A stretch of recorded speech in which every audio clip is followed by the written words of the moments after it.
nzizemu okubalamusa ndi ku City Hall nzize okusinkana omukulu Lord Councillor Kennedy Okero ndoza gemanya amatuufu akiikirira abantu b'Nakawattu naye ate nga ekyenkizo kyalina minisita mu gavumenti ya City Hall eno gye tuli mu ssaawa zino beya Kampala owa engineering era ebyo byekuusa ku mbeera eri mu kibuga mu kiseera kino. Honorable tusanyusa okulabika nti tukusinkanye ensi yesunga ogibuuzeeko ensonga eri mu ggwanga ya ntambula eno ey'olukale efuuse entambula ey'olukale ekibuga naddala paaka n'abantu abatambula wajjudde abantu ate nga taxi tezirimu. Soko tubuzeeko. Mbalamusiza abatulaba era muganda wange nesiimye nnyo nate okubeera ku mpewo za Salt TV. Ku nsonga gyoyanjudde eya transport kituufu kiri nti tulina ekizibu mu kibuga wenjogerera mbw abantu bali mu makubo ate nga entambula yaffe ya taxi n'entambula ndala zonna ziringa ezigootaanye kubanga ekizibu kiva wano ku City Hall. Era nze nga secretary atwala ebyentambula mu cabinet yaffe ya wano City Hall njagala kwetonda mu ngeri ya njawulo kubanga tetusobola kutwala bana Uganda for granted. Okimanyi tuvudde mu mugalo gwa COVID era bantu kati bana Uganda beesunga okuddayo okukola emirimu gyabwe. Kati ffe nga abahandlinga public good services zino tuteka kubeera nga tuli muzungu kyagamba sensitive. Nga abantu tubafaako okulaba mbu ekibuga kitambula. Kino ekigenda mu maaso it is a form of tulinamu level of disorganization wano nga kiva mu kitongole wano ate nga ne ministry eya Kampala tetuyambye ku nsonga eno kubanga ekiwandiko kino kyenina bakireetako mabega eyo nga agenda kubanga agenda neneko naye nga balinga abayagala kitambuza mpola mpola. Ffe nga bakulembeze nga tugamba mbu mu kukola bino byonna tuteka kuleeta ba stakeholders bona ku board tulabe nga oba tuorganizinga transport mu Kampala nga ffenna nga ba stakeholders nga tutula ku mmeeza ne tulyoka tukola ki ne tulaba how to organize transport. Ate muganda wange njagala ntegerekeke bulungi ze ng'omuntu ng'omukulembeze n'abanange bonna bali ku City Hall wano tetuli opposed to organizinga transport mu Kampala. Ekyo njagala ffenna tukiriziganye mbu tulina ekizibu mu kibuga. Entambula yaffe si yeyagaza ennyo kubanga Kampala ekibuga gyosobola kumala ssaawa 5 mu jjaamu ate si kyekibuga kinene nnyo kubanga ova eno okudda eno si kyekibuga ekinene nnyo n'ogenda kwesanga obuzibu bwa jjaamu ne basically disorganization mu transport. So ffenna ekyo ekizibu tukiraba ate manyi bannayuganda bonna bakiraba era bayagala kirongoke. N'ekikulu kiri nti oba onookola ekintu ng'ekyo oteeka kuleeta ba stakeholders bonna ku board. Kituufu kiri nti ekiwandiko kino kyenina agenda neneko kubanga weebigwera nga bingi bikoze ki bitambudde naye nga bannaffe abalala bagezezaako okulaba nga azifu bakitambuza mu nkukutu naye ate nga bakulembeze bakibuga webali ba stakeholders mu taxi industry nabo webali level of consultation tebadde kibayita comprehensive enough okulaba mbu tuleeta some of these changes. Okwewandiisa pase si kibi ekyo so kikibi okuwa abantu stages si kibi naye bino byonna webigwera birina webikola ki webiraga.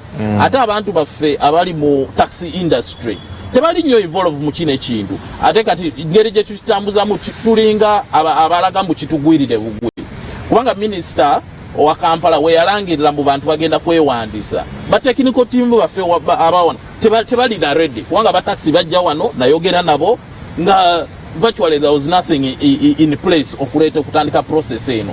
So mu byonna olaba mbu ekizibu is a level of disorganization and coordination ekya coordination kyekiremye ku City Hall era kyekizibu kati kyetukola ki kyetulaba kubanga abataxi eggulo nabuziza ba technical team abawandiisa bakawandiisako nga 100 kati kitegeeza ekizibu kino kigenda kumala weeks nga 2 oba 3 era nga singa twakikola nga tutambulira mu mitendeera singa kigenda so smoothly kubanga I mean okuwandisa taxi is not supposed to be a very complicated process naye babiresemu ebisoko balesemu kino naye at the end of the day ng'omukulembeze tulina na engagement sawa zino era masimu badde ogawulira tugenda kutuula okulaba mu tugonjola ekizibu kino era tusigale nga tutambula ne ba stakeholders bonna nga bali ku meeza. Mukulu Okello, waliwo ekizibu kye tusanze Wandegeya eyo gye tuva ssaawa zino. Poliisi ye Wandegeya ekutte abatakisi balina route chat yes. naye ebalaga nti balina kutambulira Kira then Nakawa bwe batyo. It's kind of a ring road. It's a ring road, yeah. Kakati bo bazze ne bayitira Mulago bajje mu kibuga. Poliisi bagamba mulina kuyiwa abantu Mulago then you go back. Twagala otangaze ku scenario eyo. Kiddayo kyenakugambye kiddayo ku kiri kyenakugambye bw'oba ono implementinga policy naddala mu bantu ba stakeholders oteka baleeta ku board kubanga newe enkwata route chart eyo nenjikuwa kati oyinza butakikola butakitegeera what exactly is required for you kubanga mindset n'okukyusa embeera z'abantu it is something which takes time era kiteeka kubeera comprehensive kati kino bagundi kye bakola tekigenda tuyamba nnyo era kijja kuleeta obuvuyo nga bw'ogambye twandireese ba stakeholders from time tukiwe time tukitwale mpola ebeere gradual process kubanga kino kya mindset kubanga it is a comprehensive plan naye oba onookola comprehensive plan omuntu oteeka mutunuza gye mukola gye mulaga naye nga we mutaddemu n'okusomesa abantu ba stakeholders abo kubanga kati route chart ezo bawandisa ba taxi leta permit leta kino nga bakuwa route chart. Issue is owa taxi driver ye route chart ategera route chart eyo bulungi bwe buzibu bwe tugenda kwesanga nga abantu baffe tubatadde mu kulwanagana ba taxi balwanagana ne poliisi nenge ekizibu kiva mu planning eno bwe tutandikira. So nga bwe kugambye waliwo meeting egenda kutuula tuteka ku planning aba stakeholders ona tubaleete ku board bakitegere bulungi embeera eno nga bwekola bwetambula ate ekikulu kiri nti bantu baffe kubanga nkugambye kino kineneko okusinga bantu baffe bateka kubeera nga tutambula nabo. That is the bottom line. Ba stakeholders abali mu industry n'ababadde mu industry ya transport eno tuteka kusigala nga tukola nga tutambula nabo from one step to the next step. Ekizibu ekirala kye tulabye ekigenda maaso mu kiseera kino anti bwe tubadde mu lockdown kuba tukyalimu most of the government offices zibadde nazo lockdown sure. Abagaba license abagaba biki kakati president we unlockinze mu katono nayizingamu ku kya taxi yes baba kwata olobutaba n'ebyo expiring nga bali mu lockdown mugenda kubayamba mutyanga abakulembeze kubanga that is basically understandable singa nina permit yange nga yasigalako wiki uno mu lockdown gye tubadde myezi ebiri of course it is oba ekoze oba expiring naye bakugamba road gundi license I mean insurance ogenda kwesanga akasente ako aketagisa oyinza kwesanga ng'omuntu takola so kye tugamba is that tuteka kumanya mbu tuli mu post covid tugenda mu post covid period era tuteka kubeera ne post covid plan ng'ebintu ng'ebyo tubitunulamu omuntu mutekamu waamu ka relief bakole kye bali mu recovery kubanga muganda wange kiriziganya nange mbeera mbi out there mbeera mbi that is the reality of the matter people are just recovering kubanga tubadde mu lockdown eno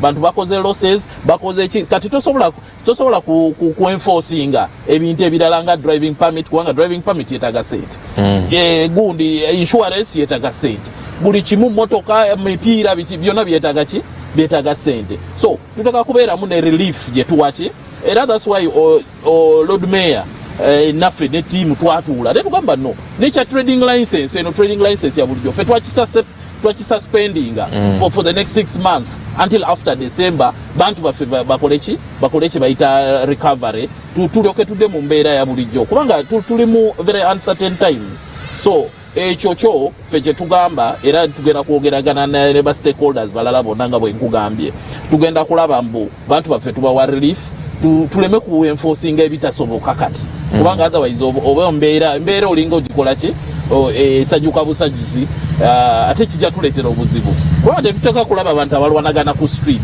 naddala ku bintu ebiri basic ng'ebyo.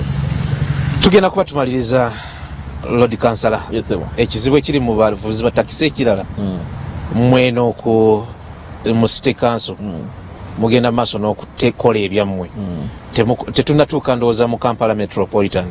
Naye municipalities nga Nansana, Ntebe, Mukono, temubi consultinze kati nabo bakwatireyo taxi nti naffe katubachapire eno. Mugenda ki compromising mutya? Waliyo kye bayita Metropolitan gundi team eri kutuula at that level.